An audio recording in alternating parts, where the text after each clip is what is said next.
Hello everyone. So today I'm going to show you how to install Ubuntu in Windows using Oracle VirtualBox. So first of all, you have to go to this website and download the VirtualBox.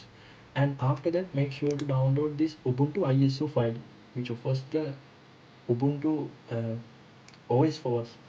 And once you download, and make sure to install this Oracle VirtualBox Manager. And this is how it looks like because I have already installed that tool in my Windows machine. So once you download the ISO file and go to this new and put a name for the virtual machine. So I put virtual machine 1 and keep this as the same and select the ISO file you downloaded. So this is my ISO file.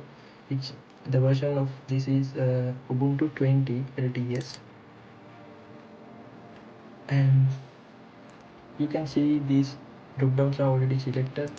If you want to change, you can untick this and select whatever you want. And I'll untick that one because once you tick that, you can see there is some warning here. So I'll untick that one, and I'll go without putting a password for the virtual machine.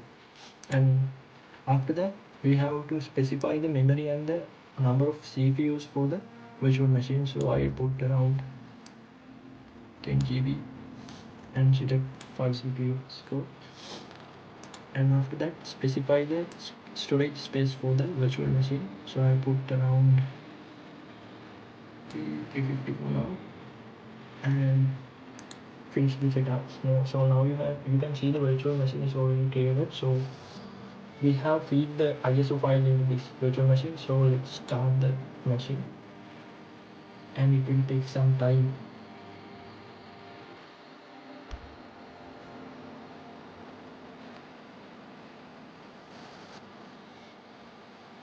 Now you can see it's processing.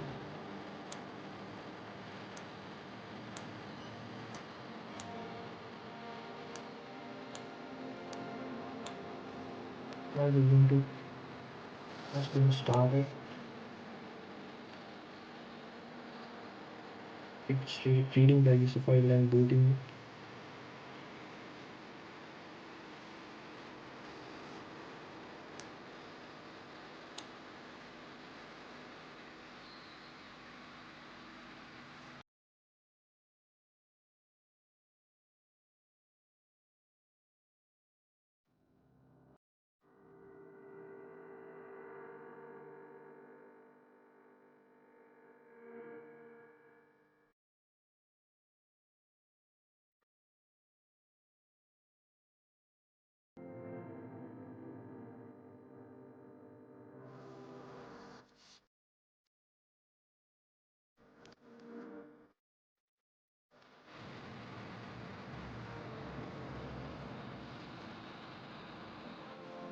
So you can see this is the installation setup for the Ubuntu OS. Before installing it, you can try it if you want. So I'll directly go with the install Ubuntu and I'll keep this as English US.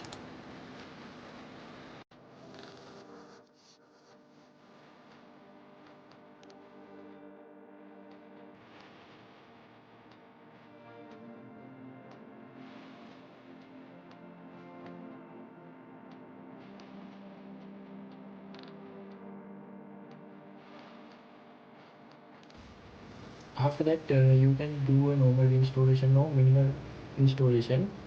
And in normal installation, these utilities will be installed, but in the minimal installation, that utilities will not be installed. So I'll go with minimal installation, and for now I'll unstick this and let's continue.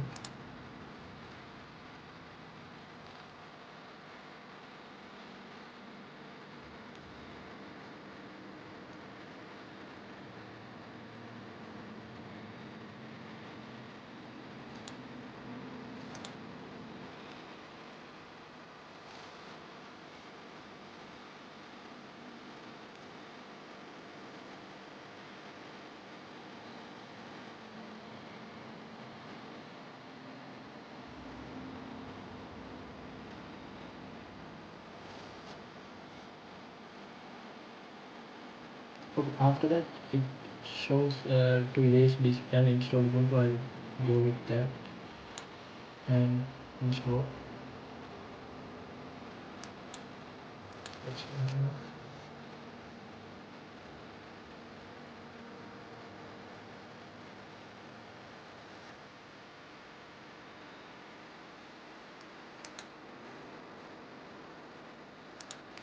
And make sure to put a username and a password.